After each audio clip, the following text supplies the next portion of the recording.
Rəşadla Vüqar indi.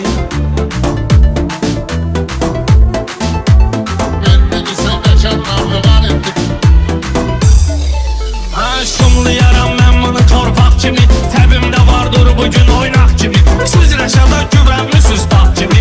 O da elə yağmalıdır qar indi. O da elə yağmalıdır qar indi.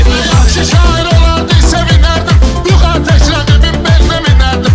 Birən xırdalanlıdan seçinərdim.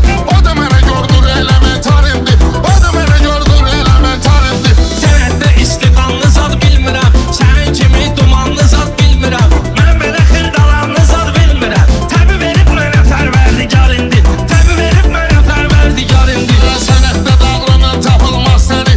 Olub mənim sinəmdə söz mədəni. Bu necə təbdir Rəşad tərlədim səni. Parıldadım keçəl və parvar indi. Parıldadım keçəl və parvar indi. Yaxşı düzük saçmalıdır bərgini. Kəs diyarın şimalını şərqini. Deyim Rəşadla Vüqarın fərqini. Kərə yağının yanında margarindir. Kərə yağının yanında margarindir. Rəşadla meyxanədim eşətimdir. Sənəli gəlmisən təbəyindi indi. Hansı kərə yağı hansı margarindi. Özü qərar verəcək səbəbkar indi. Özü qərar verəcək səbəbkar indi. Mənim sözümə daim olub düşləri. İstəmişəm Allahı Peyğəmbəri. Çağırıblar böyük İskəndəri. Dava atacaq Polad Ələmdar indi.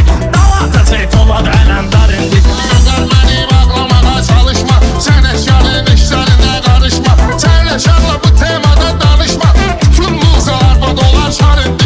Bütün muzalar dolaşar indi. Mən Rəşada ay xan üz vermiş.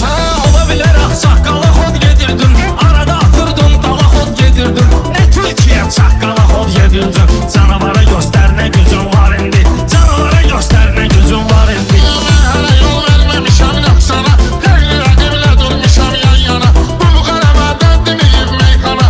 Dünən tapıb köynəci şal var indi. Dünən tapıb köynəci şal var indi. Ağaçlarıma vədəmi düz vermişəm. 50 vermişəm ya da 100 vermişəm. Mən Rəşada ay xan üz vermişəm. Ətdənimdir istəyir aslar indi. Ətdənimdir istəyir aslar indi. Xiridarın qayğısına qalmışam. Söz demişəm hər yana səs almışam. 10 il qabaq xalq artistin almışam. Çərə axtarırsan əməkdar indi. Çərə axtarırsan əməkdar indi. Meyxananın meydanın götürmüsən. Kimin damardan qanın götürmüsən.